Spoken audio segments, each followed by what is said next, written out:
If you guys haven't heard me say it before, let me reiterate. I love John Boyega. He's amazing.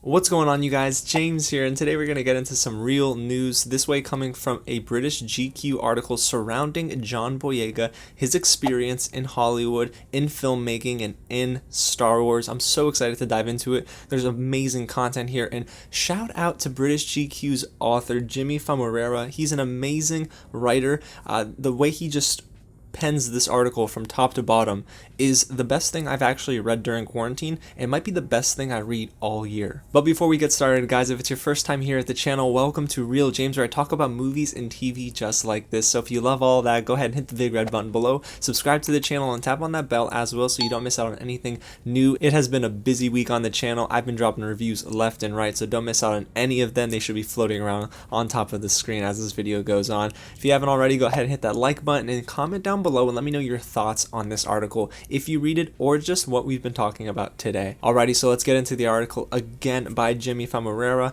He is just able to sit down with John Boyega, have a visceral conversation, and John Boyega has never been shy in shedding those emotional layers, especially on social media, but he does it for all the right reasons. I've loved the work he's been doing recently, especially in London with the Black Lives Matter movement. He is just advocating for positive change, and I do love that he's able to sit down and break down his experience not only in Hollywood, but what he's experienced as a child to help pave the way for the man that he is becoming today. Now, what I will recommend that you do is go ahead and read the entire article. The link for that is in the description below. And the reason I say that is because some of these quotes, you don't want to take them out of context because they just mean more within the context of the article. This is definitely one of his most visceral interviews that he's probably ever given.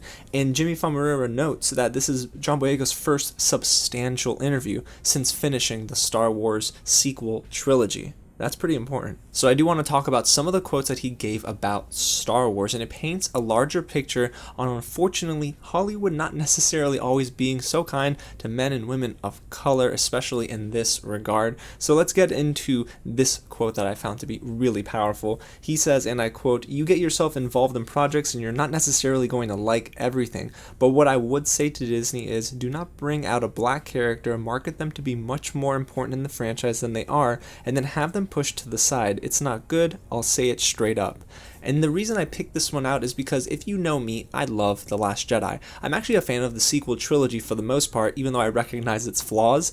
And I have to say, the way they handled John Boyega's character Finn is really just lazy to me. I hated the fact that they pushed him to the side after they propped him up to even hold a lightsaber in The Force Awakens. For me, that paved a beautiful road forward. I really wanted to see him blossom as a character and be pushed to the forefront of this Star Wars franchise.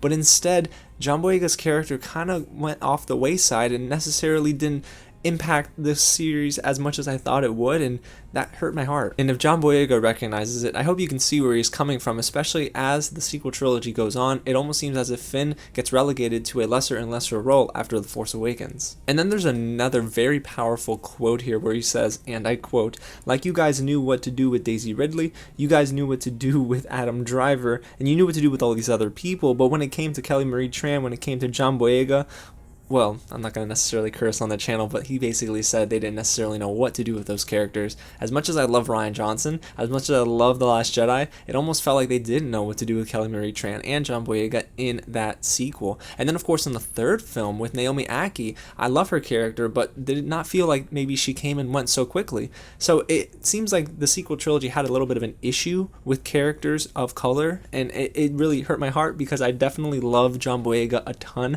and the surrounding cast members, but this is just the hard truth, and that's why this article was so important to me. And like I said, you can't take these quotes out of context because he does mention that this is a good stepping stone. It was a great stepping stone for the rest of his career, but you have to understand, I think, the actor in this situation. I will take John Boyega's word for it over anyone else's if he says that maybe this experience could have been better than it was. And then there's this really cool quote here where he almost offends J.J. Abrams, especially for The Rise of Skywalker. I said it earlier in this video, and I said it even in my review. I recognize the flaws, even though I did still like the film. John Boyega says here, and I quote, "Everyone needs to leave my boy alone. He wasn't even supposed to come back and try to save your," again, end quote, can't necessarily curse, but you know what I mean. It's just so interesting to see that a lot of the speculation that I had in terms of the development troubles and maybe not having a very consistent voice and why in the heck did they just cast John Boyega's character off to the side, it really frustrated me, and we never really got a clear-cut answer. However, here it almost feels like confirmation of everything that at least I was speculating about. And that's, they didn't necessarily know how to write Finn after Force Awakens. You can't give a character a lightsaber and he goes up against Kylo Ren, and then all of a sudden he's just pushed off to the side. That's just heartbreaking, and it is just another reason why John Boyega needed to speak up, and I'm glad he did. But hey, go ahead and get loud in the comments down below if you haven't already, and let me know what your thoughts are on everything we just spoke about.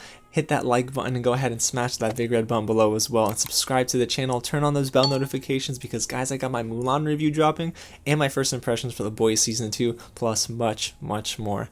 Again, I love you guys. Thank you for so much of your support, your love, your kindness, and I'll catch you at the next screening.